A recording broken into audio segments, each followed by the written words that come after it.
In today's episode, resellers are really unhappy with their platform partners.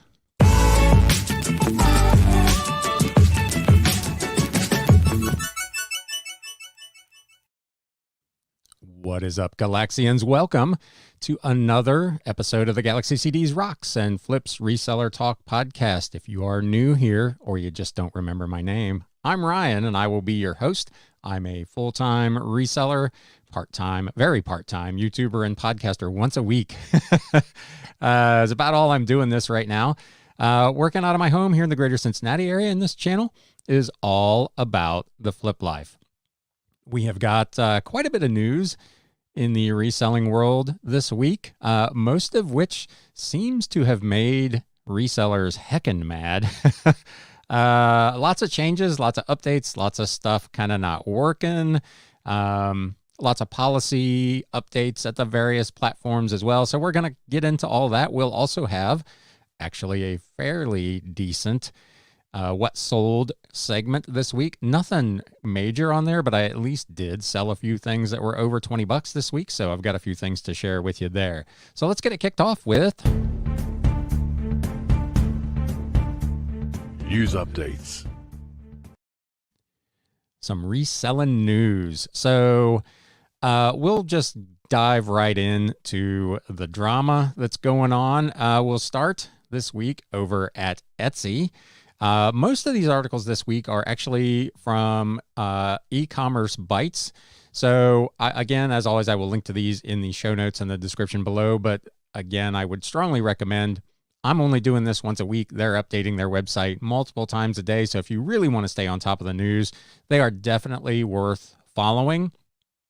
I will say sometimes their take on things, and we'll get into this a little bit more down the road here, is a little bit on the negative side, but they do bring to light a lot of the ongoing issues that their users, their readers, their message board participants bring up. And these are things that I'm hopeful, at least, that the platforms are looking at.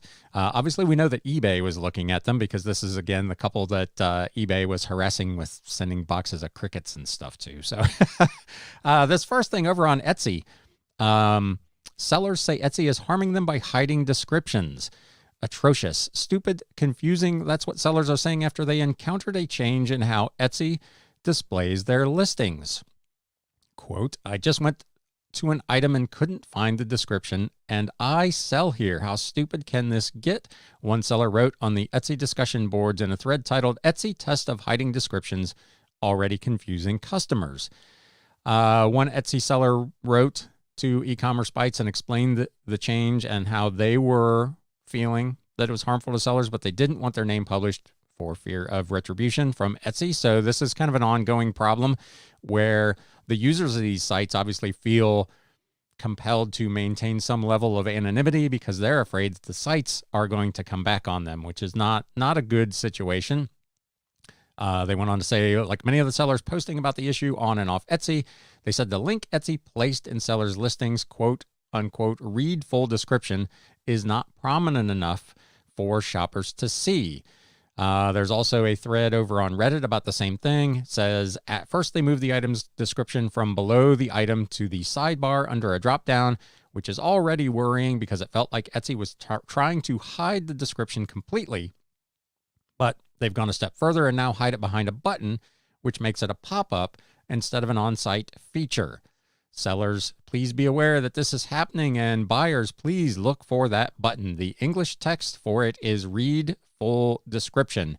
Now, I have to say, I don't sell on Etsy and I don't shop on Etsy all that much, but this morning before I sat down to do this, I went over to Etsy and I looked at probably 15 listings, just randomly looking at stuff, and I did not see what is being described here on any of the listings I looked at. So if you have, please leave us a comment, put a link in if you can to the listing that has this read full description button, because all I could find was what I've seen there previously where there's a partial description and then it says find out more information or something like that, and you click it and it opens up the rest of the details. So I don't know how prevalent this is. Etsy, for their part, says it is actually a test program, so it's probably not super common. This article says Etsy used to be meticulous in informing sellers of changes it made to the site, even setting up a special page to document tests it was running. But now it links to a 2017 post about its approach to testing. This post explains why Etsy keeps sellers in the dark about its test. We know it can be frustrating to be surprised by a change in your shop when you're part of a test, but announcing experiments before they happen can bias the results, which is, of course, absolutely true. If you knew we were testing a new tool in shop stats, for example, you might use the tool differently, impacting the results of the experiment. As a result, Etsy is not informing sellers of the change. It's impossible to confirm whether the change to hide descriptions in sellers' listings is a test or if it's the beginning of a site-wide rollout. So, a lot of gray area here. Again, I could not find an example of it in my admittedly very small sample size of 10 or 15 listings that I looked at. And they're not saying whether it's a test or a gradual rollout of a new way to do this. I don't know how I feel about it. eBay kind of does something similar if you're on, especially if you're on the mobile. It only shows you part of the description, and if you want to read more, you got to click on the little button. So this is an opportunity for maybe them to save some screen real estate to do something else. It's hard to say what the motivation behind it would be, but it's also hard to say whether it's a test or whether it's a new thing. So let us know in the comments what you think about that if you're an Etsy seller. Continuing on with the folks at Etsy. This is a program we've talked about over the last couple of weeks. Their Star Seller program continues to have growing pains. They have a seller that says Etsy won't budge over a mistaken review. An Etsy seller was penalized for a buyer's mistake over a review even after the buyer fixed the error. The seller told e-commerce Bytes that Etsy refused to display the new Star Seller badge on their listings despite qualifying for the program following the buyer's correction. The buyer changed the review they left for the seller to 5 stars after the initial mistake. Quote, this review was within the period for the last issue of the Star Seller badge, August 31st, the seller said. Etsy has written us that even though the buyer changed the review and we should have qualified for the badge, they say we had 94.3% without the updated review for feedback, 100% for shipping, and 100% for communication. They only award the badge monthly. So essentially what Etsy is saying is if during X month you fall under the threshold, you don't get the star, even if subsequently the review is changed and your score goes up. So next month, theoretically, this seller is going to qualify, assuming they don't have any problems during September. But this change, I can't tell. It would appear to me that the change to the review actually took place after the end of the month. So with Etsy's program not running continuously every single day, only being evaluated once a month, if you fall below the threshold for 1 month, you're just going to eat it for the next month. And then if you rebound and are over their metrics, you'll get it the next month, is how it looks to me. I don't know how much more difficult it would be for Etsy from a coding standpoint to update this in real time and adjust these on a daily basis. The writer of the article says it would be interesting to know what would happen in the reverse if buyers left 5-star reviews for a seller and then downgraded them. Would Etsy continue to display the Star Seller badge for the seller in those instances? Assuming that they are actually sticking to this monthly review, my best guess would be that yes, for August, for instance, that seller would stay part of the Star Seller program. But if that change that occurred in September messed up their September numbers, in October, they would not have the badge. So again, growing pains over on Etsy with their Star Seller program. It continues to be a really sore subject for a lot of sellers over there. I guess I don't blame you. The rollout of it has not really been super smooth.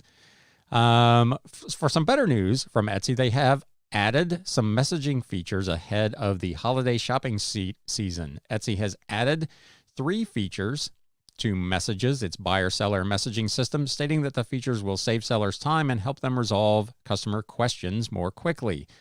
See more order details right in your messages. Now you can see more information about the customer's order, including the total, shipping status, and when you're responding to the message. So again, I don't sell over there, but apparently if you wanted to see any of that information, you had to click out of the message and go find the item and then come back to the message in order to actually see the thing. We're encouraging customers to add photos when they have an issue, so that'll be directly in the message. This is something that eBay has done. It allows you and the buyer to add, I believe, up to 5 photos in a message. Not sure what Etsy's number is, but if there's damage or something that they want to show, they'll be able to do that right in the message.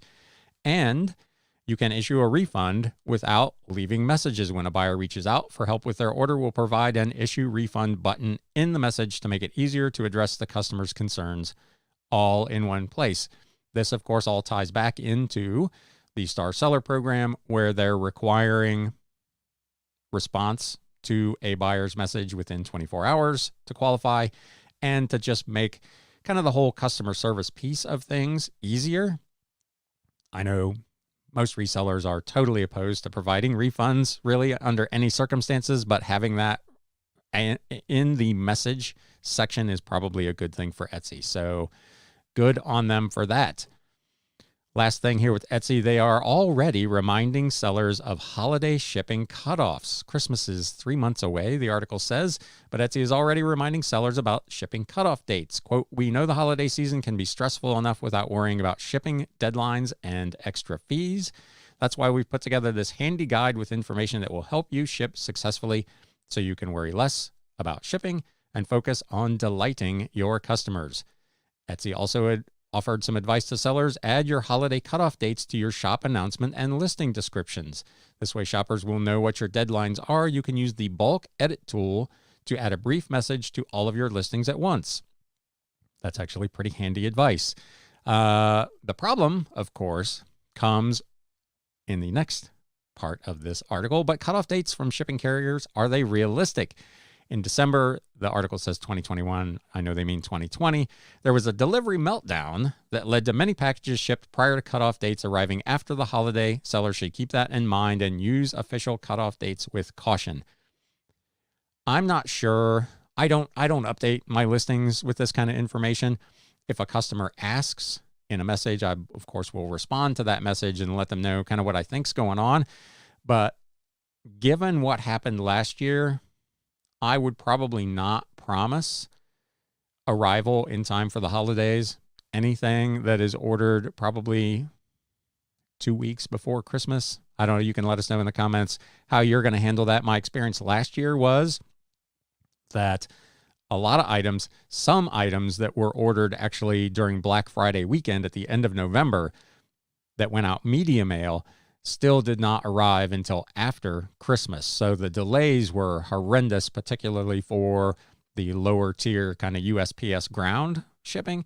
So I personally would be a little hesitant to promise any specific dates. I would probably point them to a official cutoff date posting from USPS or whatever carrier and tell them this is the best information I have available, but there are no guarantees.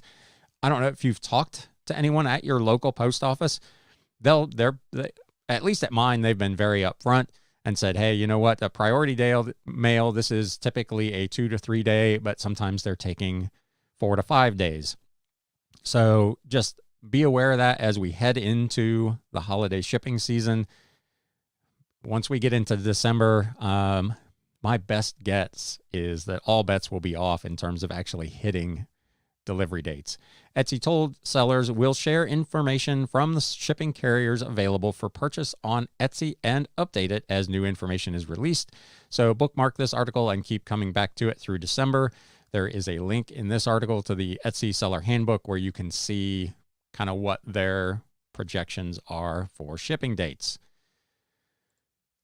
Moving on to USPS, they have made a change in their free priority mail packaging. So if you aren't aware, you can order from the United States Postal Service free shipping supplies for priority mail in particular, and they will ship them to you. But typically they have gone out ground parcel package. So I've had stuff that literally took weeks to arrive.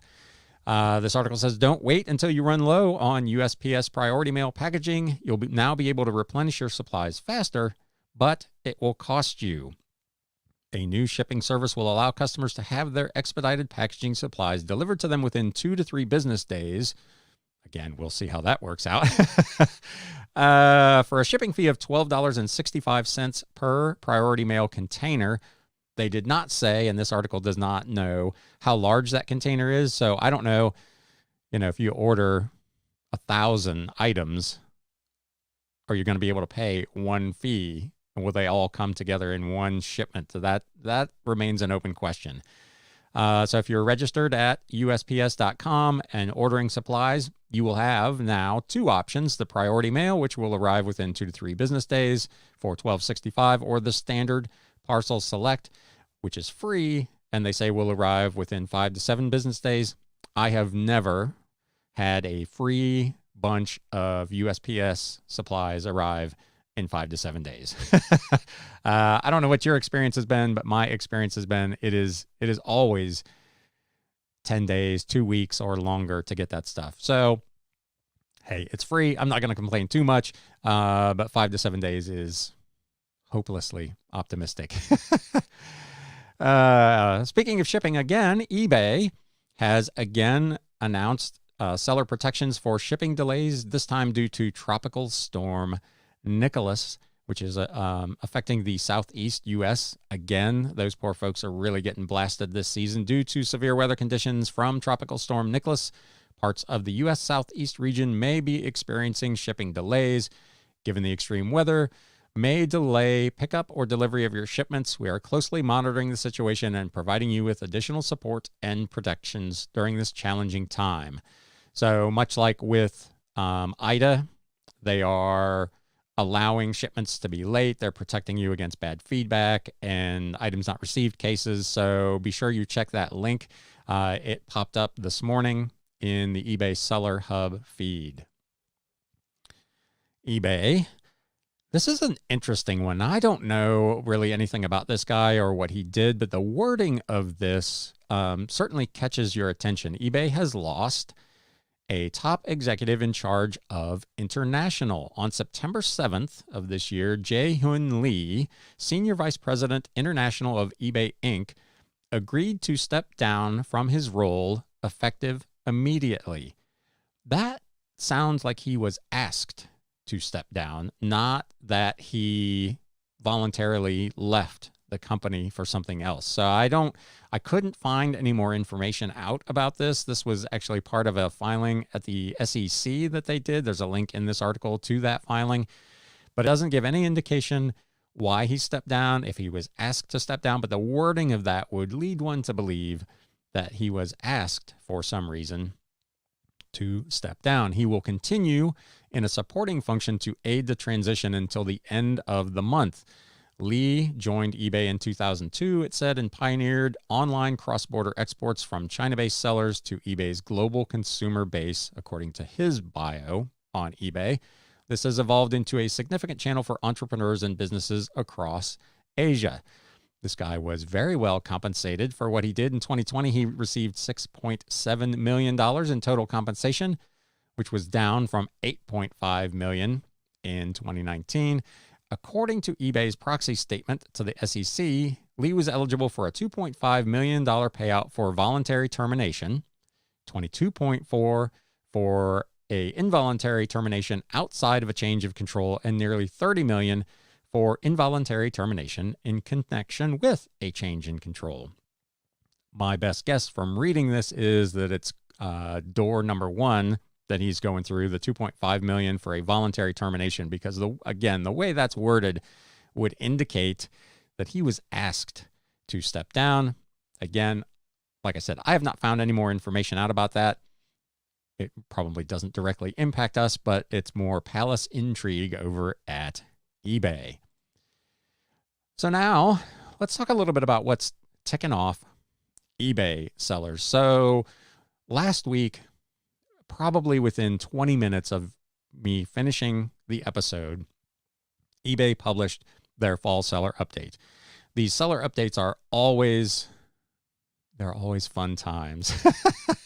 uh, they always contain a lot of changes, a lot of updates, a lot of things that sellers are going to have to do to adjust for their business.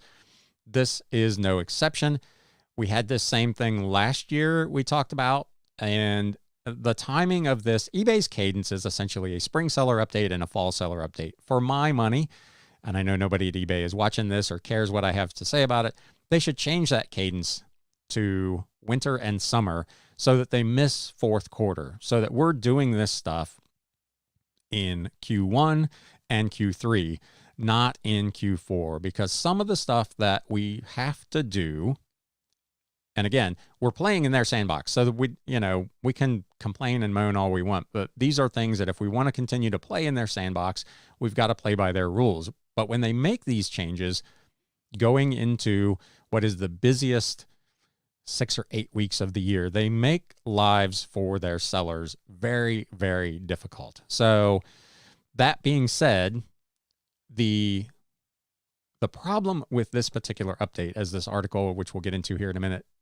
will show, is not so much as it was last year, the direct item specifics updates that are being required. There are some of those, but it appears to be a little bit more limited than last time.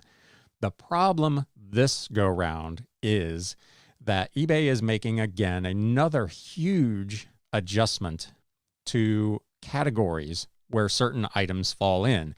And the net effect of the changes in those categories is that there are going to be a ton of required item specifics that you're going to have to add to those items so that they're now able to be found in those categories. So it's almost like a backdoor way to do new required item specifics without saying you have to do new required item specifics.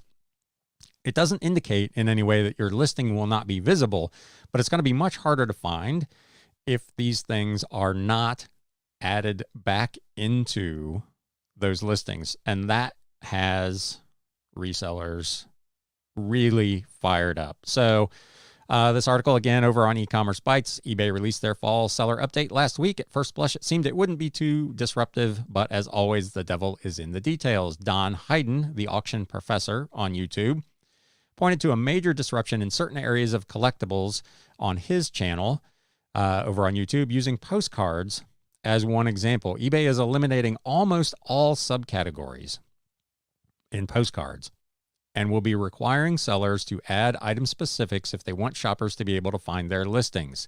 So again, kind of a backdoor way. They're not saying we need you to update all these item specifics. They're changing how categories, how the hierarchy works within postcards. And in order for your items to be, this says found, I don't know if it's found or easily found, you're going to have to add back in item specifics that would have covered those subcategories. Again, it's not probably a big deal for a smaller seller who has dozens or a few hundred items, but for a large seller, like I went through with the spring update, I had 4,000 media items that needed item-specific updates. Don, as this article points out, has 4,300 plus postcards in just one of the stores he operates that are going to require updates. And this all goes into effect in October, leading into fourth quarter. That's a massive, massive job to be trying to do heading into what should be our busiest time of the year. So again, I'm pretty sure nobody from eBay is listening, but if you are, think about at least changing the cadence on those updates to winter and summer so we miss fourth quarter. First quarter is an ideal time to be doing this because it's typically the slowest time of the year. And then again, third quarter, you're getting all of this stuff lined up so that when you go into fourth quarter, it's done and everything works smoothly, and sellers can focus on what is really important in fourth quarter, which is the customer service, the shipping, and the selling, and the making the money. There's a link here to Don, Auction Professor's video. You can watch the whole thing, or you can go to the point about 9 minutes in where he points out there is also no way to bulk edit these listings. He says each postcard is unique and will need to be edited individually. Again, this article points out what I just pointed out a couple times. It's incredible that eBay is making this disruptive change on October 12th, giving sellers who are impacted by these various category changes no time to update their listings ahead of the holiday shipping season. Don said last time he was impacted by such a change, he had to outlay cash to have someone help him slog through the edits. He mentions, as I just did, he has 4,300 postcards in one store alone. So again, certainly not ideal. And go check out Don's video on this. He'll have all the details.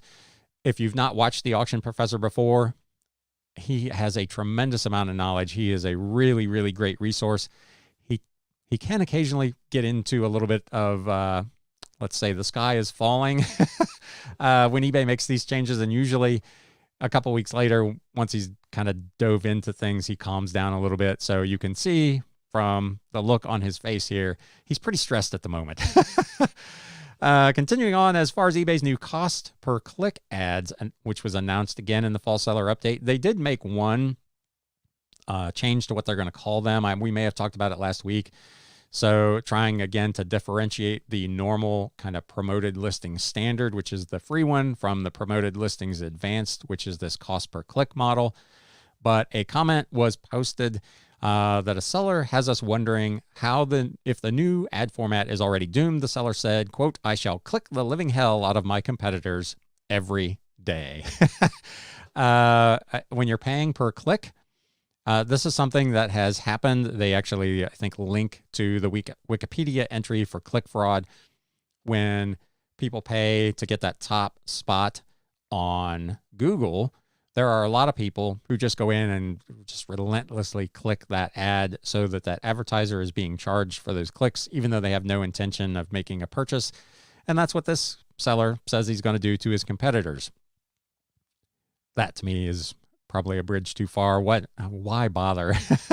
Your time is much more productively spent finding and creating new listings for items, but there you go. But it is one of the downsides, one of the dangers to a cost per click model, because you're paying for a click. You're not paying for a sale. You have no guarantee that that click is going to turn into a purchase. If you're trying to drive business and eyeballs to a website, maybe you can afford, maybe you need to afford that kind of marketing exposure, but for this kind of thing, I'm not sure it works. Lastly, part of the fall seller update was a couple of updates to their eBay user agreement. Normally, when a company makes updates to a user agreement, they will have a link to a summary page where you can just kind of view what those changes and updates are. And then they'll have a little place at the bottom where you can click to accept the changes and get on with life.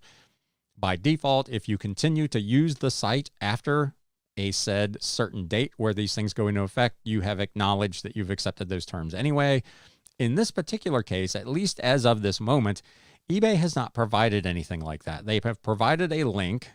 It's in the fall seller update that takes you directly to their entire massive user agreement. It doesn't link directly to the changes or the updates or to a summary page. So you got to kind of slog through the whole thing to find these updates, which is ridiculous. This article points out eBay has provided no way for sellers to easily compare the new with the old. Again, for most of us, it probably doesn't make any difference. We've never read the user agreement anyway. And we probably wouldn't read this. I usually, if they do have like the kind of update comparison, I'll go look at it. But eBay is too big of a piece of my business. I'm not going to walk away from eBay because of some minor change in their user agreement. They have said in kind of some of their own messaging that these changes are just to add specific language to the user agreement of things that they've already announced and implemented. So there you go. You can do with that what you will. Amazon is also ticking off their sellers. Actually, let's hold off on that. Let's talk about their CEO keynote speaker. So Andy Jassy, the new Amazon CEO, is going to speak at their seller conference next month. The conference is free. It aims to help third-party sellers develop their business, enhance their brands, and partner with Amazon, according to the company. He, along with Amazon's worldwide consumer CEO, Dave Clark, will discuss Amazon's focus on empowering selling partners and connecting small businesses with more than 300 million shoppers. The conference will also feature new product and service announcements, and there will also be 30 sessions available to provide insights and strategies for current and aspiring entrepreneurs who want to take their Amazon partnerships to the next level. It is a free conference called Amazon Accelerate. It is October 20th and 21st, and you can learn more about it and register on aboutamazon.com. So there you go. Here is what's got the Amazon sellers fired up. We talked about it a few weeks ago. Amazon has changed their liability insurance requirement. It used to be if you did $10,000 in 3 consecutive months, you were required to carry business liability insurance. They have changed that now to 1 month instead of 3. They have also added a kind of a portal for businesses, for individuals, whoever, that have now reached this threshold and need to get insurance to find insurance. Resellers are not buying it. They're not happy. They think the whole thing is a scam. One seller says, "Do I see right? I'm going to get forced to get some kind of insurance or I'll get in trouble." Another said, "It totally sounds like what the mafia did. They just called it protection money." The seller wrote, "They forced mom and pop stores and businesses to pay that money so their buildings didn't, quote unquote, accidentally burn down." The article says that might be an overstatement of the scope of Amazon's policy shift, but as of September 1st, Amazon is requiring sellers to take out a product liability insurance policy once they reach $10,000 in sales in 1 month on Amazon. That is a pretty big threshold. I'm sure they have a ton of sellers who are doing it. This article mentions that a lot of those sellers have not, even if they've qualified under the old program, have not added insurance. The portal that they added was the Amazon Insurance Accelerator, and it aims to, they say, really simplify, and I would almost say demystify the insurance process. Wendy Wood, a managing director in Marsh's Affinity practice, said in an interview. Marsh had been working with Amazon for a few months to set up the program ahead of last month's announcement. At the launch, Marsh had lined up product liability coverage through insurance providers Chubb, Harborway Insurance, underwritten by Spinnaker Insurance, Hiscox, Liberty Mutual Insurance, Markel, and Travelers, according to the company. The terms of those policies vary in detail, they said, but in broad strokes, each of them will provide sellers with comparable coverage. This is probably the important part of this bit of it. The policies were crafted to meet Amazon's criteria for a qualified insurance plan, which includes requirements for minimum liability limits and a measure of the financial stability of the insurer. Part of our goal in this is to make sure that the carriers available through the accelerator are financially sound. So you're not investing premiums into some fly-by-night insurance company that disappears in 6 months.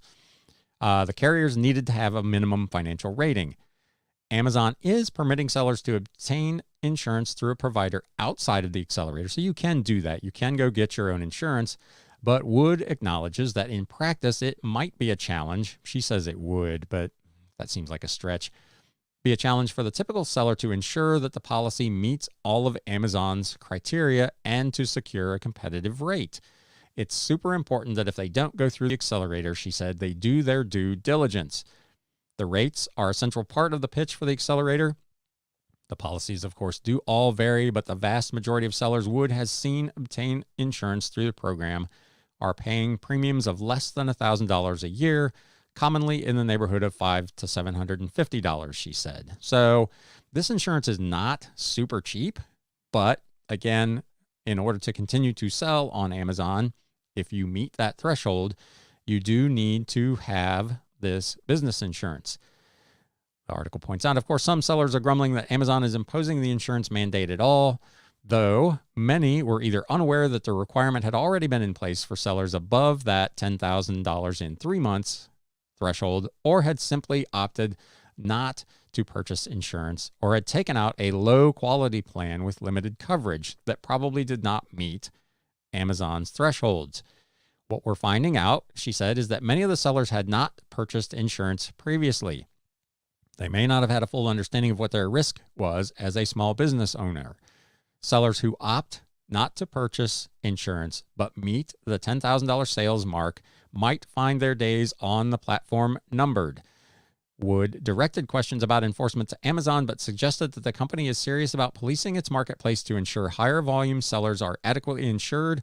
Quote, Amazon will work with the seller to enforce the coverage requirement. So Amazon is going to be watching for sellers who meet this threshold to make sure that you have the required policy. So there's really going to be no way around it, probably, if you want to sell there. This portal, Amazon Accelerator, is probably the way to go. It looks like it's probably the quickest, easiest, and least expensive option. Not that $500 or $750 or $1,000 a year is cheap by any stretch, but it's something we've talked about on this channel, and I kind of mentioned it, I think, in the description of this article. It's one of the costs of doing business, and like I said with the other sites earlier, it's their sandbox, and if you want to play in it, you have to play by their rules. They do provide some protection for smaller claims, but this is one of those things that you're just unfortunately going to have to participate in. Last but not least in the news, Mercari has added a buy now, pay later option for buyers. Typically, buyers think of this as being available on retail sites when shopping for commodity goods, but mobile selling app Mercari has partnered with a service called Zip, which was formerly known as QuadPay, so customers can finance their purchases of second-hand goods.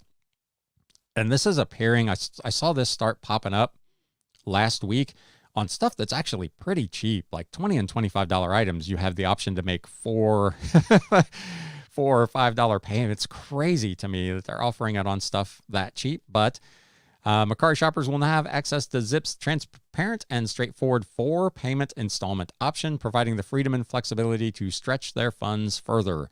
Mercari customers who sell on the platform will still receive full payment for their goods, regardless of whether a shopper pays in installment. So as a seller, if a buyer opts to do this 4-payment plan, you're not going to get 4 small payments over time. You're still going to get your payment once the item is delivered and you have been rated and you rate the buyer. That part does not change as a seller. So you're still going to get paid. So really, as a seller, this is all good, in my opinion.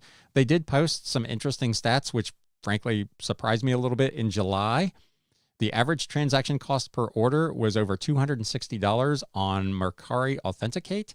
And in July, the average transaction cost per order was almost $100 on Mercari Local. So some big ticket stuff happening over there on Mercari, which is really kind of surprising. I can't ever find anything. I just did a bunch of listings over on Mercari over the last week and qualified for their, whatever it is, $20 coupon off of a $50 purchase, and I literally cannot find anything to buy.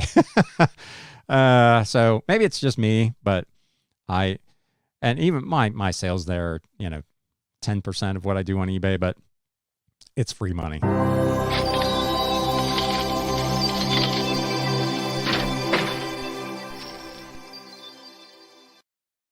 So speaking of selling stuff, let's get into this what's sold on, mostly on eBay. I think I've got one Mercari thing for us this week. This first thing, not a big sale, $13.99 plus shipping for a CD from 1996 by a band called Kid Charlemagne. So this was a local band to Athens, Ohio, which is the home of Ohio University, which my daughter graduated from several years ago.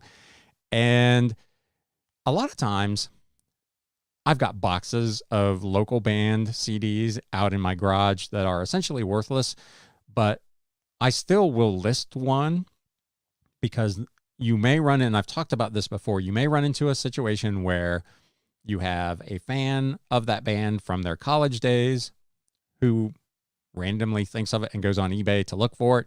You may have, as has happened to me, an artist who recorded a CD who for some reason has no copies of it left in good working order that wants to buy one. So even though they're not necessarily big hitters, they're worth putting up there. Sometimes they're 10, 12 bucks. This was $13.99 plus shipping. I own this thing for about 3.5 cents. It was part of a big lot. So assuming you have the ability to list a lot of items, it's probably worth doing. Another CD, this from a much, much bigger band. Genesis Live, The Way We Walk, Volume 2. This was a limited edition promo CD. It was also in that big lot. So this is another 3.7 cent CD. This went for $19.99 with free shipping. Again, we've talked about on this show before, not all, but many promotional only CDs have more value than their standard counterpart. There will be something different about them. Obviously, you can see from this one that the art is different than what the traditional album art would have been. It says promo only on it. Sometimes they contain bonus songs or versions of songs not available on the regular album. They're also typically in much, much smaller quantities. In some cases, hundreds or thousands instead of tens of thousands or millions. So they can occasionally have some additional value. So don't necessarily pass up promotional CDs. I don't know that I would pay up for them. But if you get them in part of a lot, they can be worth pretty good money. This was an interesting book. I picked this up at a church rummage sale for 50 cents. The church was in kind of the Dayton, Ohio area. This is From Huffman Prairie to the Moon, The History of Wright-Patterson Air Force Base, which is, of course, in Dayton. This went for $21.24 with free shipping on a best offer. Again, random kind of local area book, but not a lot of them listed on eBay. It looked like it had some value. I sat on this for the better part of a year, but for what I've got in it, that's a pretty nice little flip. Another book. This was part of a 2,500 book lot that I own for about $0.25 a piece. Lloyds of London by Godfrey Hodgson from 1984. This is a hardcover with dust jacket. Again, we've talked about previously on this show, books with dust jackets, even if the jacket is not in particularly good shape, generally bring a bit of a premium. This was actually in really, really good shape. It's not that old. You would expect it's probably still pretty decent. This went for $21.99 with free shipping on a cost of $0.25. That's not bad. Bicycle magazines, catalogs. I talked about that big buy I did at an estate sale late spring, where I picked these things up for what I think worked out to like, I don't know, 12 or 14 cents a piece. I'm down to maybe the last 20 or so of these. This one was from 1980, Raleigh Bicycle Parts and Accessories Catalog. $23.99, again with free shipping. So again, random old catalogs, not like with anything else, not all of them, but some of them can bring really good value. This was a particularly good set. The average selling price for me on these bike catalogs, which have mostly been Schwinn, has probably been $17 or $18. And like I said, I own them for 12 or 14 cents a piece. I bought the whole box for $10. So buying in bulk, even if you end up with some duds, is definitely a profitable opportunity. Here's an interesting book from 1943. This one sold on Mercari, A Sketch of Medicine and Pharmacy. This was a third printing, kind of a hard leather hardback cover with a nice kind of gold embossed plate on the front and the title on the spine. Really, really nice looking book. This was also out of that 2,500 book lot, so my cost of goods sold was 25 cents. This went for $26 with free shipping. And you can see, if you can see on the listing, it actually says down here, or 4 payments of $6.50 by zip. So that's pretty cool of Mercari to be doing that on items that inexpensive. I don't know how many people will take advantage of it, but the fact that it's there as an option is really, really cool. Next up, here's an interesting one. And again, there's more story to this. I've talked about these before, the model railroading magazines. I had a couple of lots of these. They're getting a little long in the tooth. They've been out there for a long time. So I'm running that as part of my 30% off sale. And I had someone that they showed up in my eligible for send offers thing. And I thought, you know what? They're already 30% off, but why don't I throw this out with another 15% off or 10% off offer and see if I can get this person to stop watching them and actually commit to buying them. And they did. So I have 24 issues of Railroad Model Craftsman magazine from the early 1970s. I own each year for about 96 cents. They ultimately sold for a total of about $39 plus shipping. But I got the message from the customer along with this purchase that says, thanks for offering these magazines also for the discount. It really helps. I couldn't take advantage of your additional offer, but I appreciate it too. Best wishes for continued eBay success. Regards, John B. So if you're watching on YouTube, you can see down at the bottom, it says $8.42 refunded. So I talked again the last several episodes about my kind of views on customer service. This guy bought these things and you could just totally have let this go. I chose to reach out to him and say, hey, I appreciate the order, number one. Number two, I don't know why you couldn't take advantage of the additional discount. So here is a refund for $8.42, which amounts to the discount that you would have gotten had you been able to accept that offer, and a combined shipping discount because it saved me a little bit of money to ship these all in one box. So was that absolutely necessary to do? Probably not. Have I got a customer who's going to watch my store for additional model train magazines in the future? I would have to think absolutely, because again, a case of going kind of above and beyond.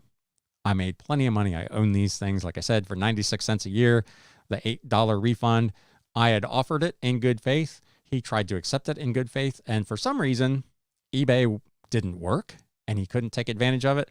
So I chose to give it to him anyway. Let me know in the comments or in the chat what you would have done in that case. Would you have done something like that or not? I just felt like it was the right thing to do. And I think this is, there might be one more here. Another Schwinn catalog, this one from 1971, specifications for Paramount models. That was their kind of high-end bike at the time. Sports Tour and Super Sports. Again, this is part of that big lot that I own for 12 or 14 cents, something like that. It went for $39.99 with free shipping. I still have one left. So if you're in the market for an old Schwinn catalog, hit me up. That's a that's a really cool piece from the 1970s. And here's the last one. This is your flip of the week. I had a customer that reached out about multiple years worth of, again, these model train magazines. He's like, can you sweeten the deal anymore if I buy 3 sets of them? I went, pulled them out, created one custom listing, offered him an additional 10% off on each of the years, put it together in a bundle with a obviously combined shipping discount, and 3 years worth at 96 cents a year went for a total of $52.89 plus shipping. So fairly nice week. It was reasonably busy, not great, but reasonably busy, but a lot of interesting stuff. Again, no humongous hitters there among the group, but all in all, a pretty good week. Hopefully you got some value out of some of that. And again, like I've said numerous times on this show, I show these things not necessarily to give you specific things that you should be looking at, but maybe categories of items that you're not paying attention to that might be helpful. I see all the time on other people's social media and whatnot, I don't do DVDs, I don't do CDs, I don't do books, they're a waste of time, they're blah, blah, blah. And I want to be the counterpoint to that and show you that, yes, in fact, you can sell these things and make a little bit of money. Before we close it out, I want to go over into the chat and see who's here. Jim Lucas, I hope you are listening. He sent a message before I even got started. Unfortunately, I have to watch and listen on my phone on my way to a book sale. So hopefully he found some good books over there. Aaron Rebel Junk joined us. TRB Collectibles, over the last couple weeks, your updates on the Star Seller badge get better and better. Why does Etsy try so hard to hide their star sellers? Being a star seller is supposed to be a good thing. Absolutely. I don't understand. We talked about it last week where you're not allowed to share it on your own website or your own social media accounts. And that just seems completely counterproductive to me. I would think they would want those people shouting from the rooftops because it's just free promotion for Etsy at large. So I don't get it. Aaron Rebel Junk says eBay is currently showing priority mail as 3 to 7 days shipping time. So yeah, there you go. They have, again, they're trying to accommodate what the real world situation is. We talked about a couple of weeks ago, they actually have an algorithm contest out there where they've asked college students to try to develop a program that will more accurately predict shipping times based on real world data, what's actually happening versus what the carriers say should be happening. So that's really interesting. TRB Collectibles just ordered boxes and noticed that they were offering priority mail as a shipping option based on last year's delays with ordering shipping supplies. Smart move for USPS. Absolutely. And why not? They claim they're losing money hand over fist. They're already providing us with a great value, giving us these items, these shipping materials at no charge. Why not make a potentially a little bit of money on a shipping option? I would be curious to know how much stuff you can get that would qualify for that $12.60 thing, whatever. So he also says, one day I wish to see how you store your inventory. I would think it would be really neat. It is in fact not really neat. It is a mess. It doesn't look like it's very organized, but every box has a label on it. I think I did kind of a quick overview of that, man, really, really long time ago, but I didn't show any pictures because, like I said, it looks like a tornado went through there. If I hired someone to come help me, I'm not sure it's organized enough for them to be super efficient at it until they kind of figured out what I was doing. But it works really well for me, and knock wood, in the last year, I've had one item that I could not find. I had a DVD that was not in the right box. I assume it is here somewhere, and I just have not been able to turn it up. But considering that I do 350 to 400 transactions a month, losing one of them is not a bad thing. Elaine HGD, I'm having the same problem with my Mercari coupon. Yeah, I just I'm on there every day trying to find something and trying to spend my money. And here's just a total aside, it has nothing to do really with reselling, but I mentioned a couple of weeks ago that I was trying to make a $600 purchase and I couldn't get the guy to respond. So over the weekend, I found another seller that had the same item. It's a Schwinn IC4 kind of exercise spin bike that you can use with Zwift and all the different services. They wanted $700 for it, but theirs was new and said it was new, but it didn't say whether it was in a box. All they had were kind of stock photos of the thing. So I sent a message, and unlike the other person, it wasn't 5 minutes. And I got a response to my question. I asked a follow-up question, and I got 2 responses to that. Unsolicited, they sent me pictures, actually, of the box. So I went ahead and bought the thing. I paid $100 more than I would have given the other guy for his a week ago, and I bought this bike. Yay me. I'm really excited. It's great. I've been on it a couple times already. I love it. On Monday, eBay announced a 5% eBay Bucks program. So there's $35 I didn't get if I could have just waited a couple of days. So as they say, with most things in life, timing is everything. So speaking of timing, that seems like a great place to wrap up this week's episode. Again, I hope you got something. I hope you're getting something out of these. That's why I continue to do them. We will be back next Wednesday at the same time, 10 a.m. Eastern, for a live show. If you're listening to this on the podcast, you can always reach out to me at galaxycds@gmail.com, and feel free to comment. If you're watching the replay, feel free to comment. Do me a favor, as always, and where is it here? Whack that thumbs up button. If you are not currently a subscriber, please consider subscribing to the channel. I would greatly appreciate that. If you are watching live, sorry for all the double and triple overlays there. I'm still kind of working my way through this whole live thing. Anyway, that's a good place to end. I hope you're having a great week. I hope you have a great week, and we will see you again next time. And now it's time to sell. Thanks, guys. You have been listening to the Galaxy CDs Rocks and Flips Reseller Talk podcast. Thank you so much for tuning in, and we will catch you again next time.